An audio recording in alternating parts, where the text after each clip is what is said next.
The city of Accra has grown for about 60% for the past 20 years. A city that has a resident population of about 1.8 million as at 2010 population and housing census, and using a growth rate of about 3.1%, you are looking at an estimate of about 2.3 million resident population.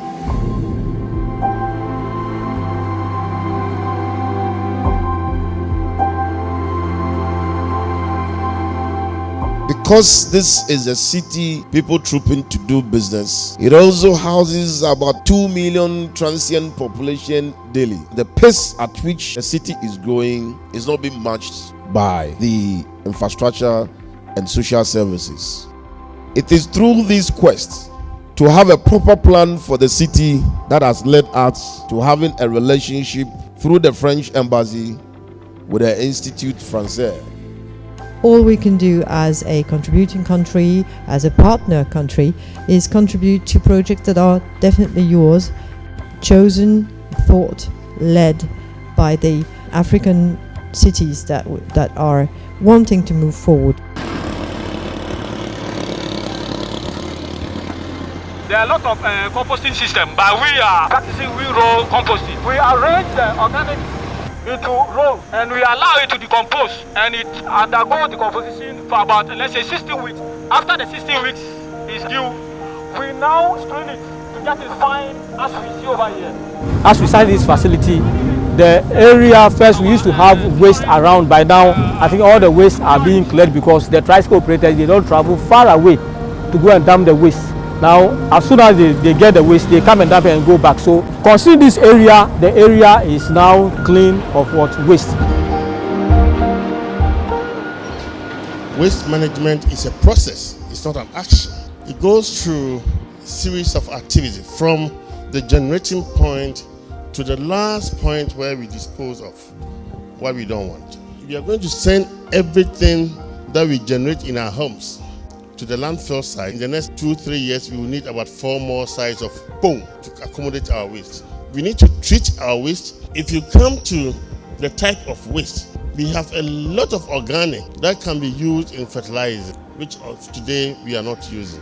I'm suggesting that whilst we need to avoid rigid conservatism, we also have to take it cool in our quest to borrow from elsewhere, bearing in mind our traditional values, our social structure, to complement what we bring from elsewhere.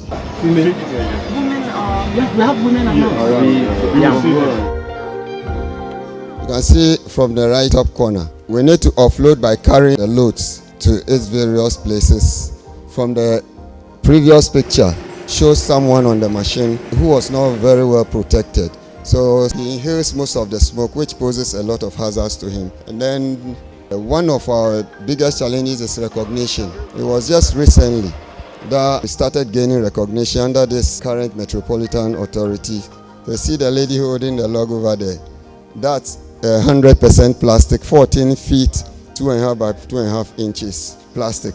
So we want to use this to replace wood and then reduce the wood cutting in our system. With this, by the end of this year, we'll bring out a product that's school furnitures to advertise it on the market so that we can switch to 100% plastic instead of the wood. Thank you.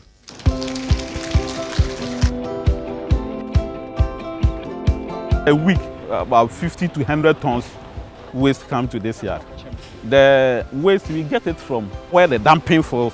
They have a lot of people there who are sorting it from there. And sometimes, let's say if you are in the house, your waste bucket and bowls, the breaking chairs, people will come there for it, and that one they will bring it. And when you go to the field site, a lot of people are there to also collect it and bring it. And after we do the raw material, we supply the finished material to the industries. The one we use for our finished product, we sell it into the market as a recycled product.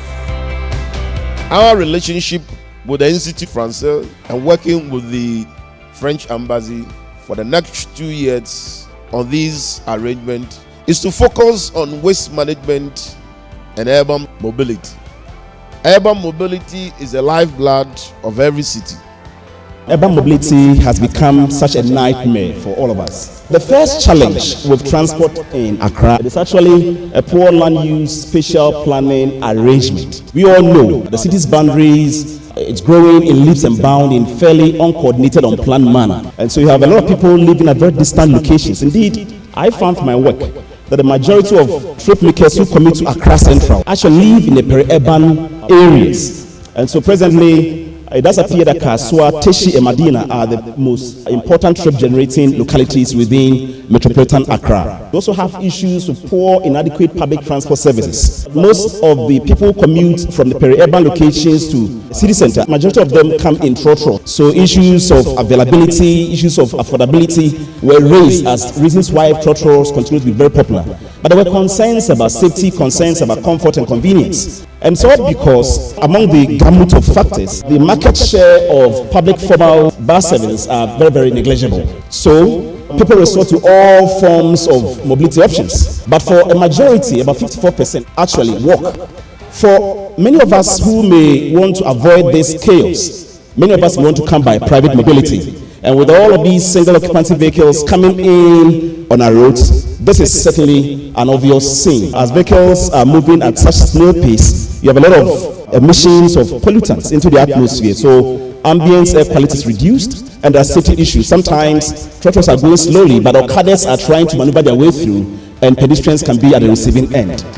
Urban mobility is obviously a key issue for the making of the city, not only because of the way the outskirts are spreading like the finger of a hand, leading to high cost for the extension of road, water and electricity network.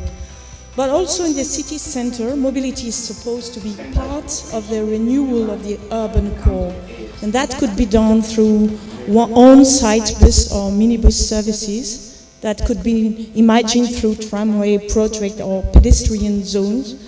Many options that are on discussion today at a very global level. Warmest thanks to your team and the municipal team of AMA for the work they have done to promote and enrich the discussion of ideas. In French we say débat d'idées, because it's precisely the purpose of this Alambert Fund that we chose to spend on a conference in Accra about waste management and mobility. We did that because we believe that Accra is trying to move forward in these specific areas, and also because, as it was mentioned, we now have a partnership with Paris. So it meant a lot to do this here in Accra.